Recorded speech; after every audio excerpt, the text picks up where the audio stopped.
жазылғандықтан Тұрысбек Сәукетаевтың құзғын тойған қысын алдым. Үйдің іші жылы, қабат-қабат көрпе жамылып жатсақ та, аяқ қолымыз мұп-мұздай.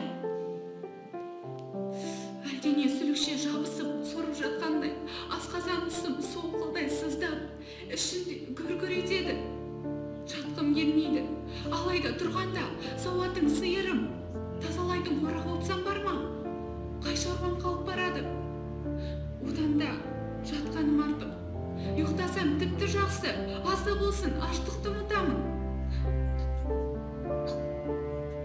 Жоқ, кірпігім ілінер емес. Сүренсіз тұрмыс суреті көлемдеп көз алдында тұр емес пе?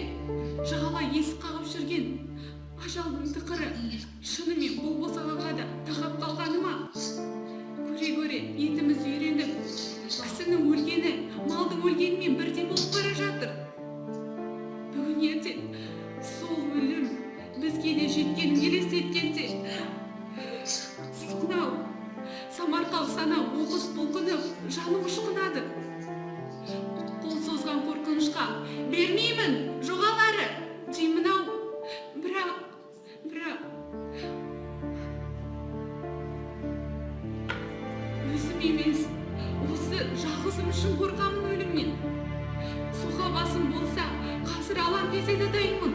Түк қарсылық білдірместен, төбемізден төнген ажалдың алдына. Өзім-ақ мойынсынар едім. Жарықты неге қол создырып жүрген осы сорлы құлыным ғой. Құдайым, жалғызымның артынан боздап қалудан сақтай көр. Жарығымның торғайдай тамағын тауып бере алмай отырған не деген бейбақ сорлы едім.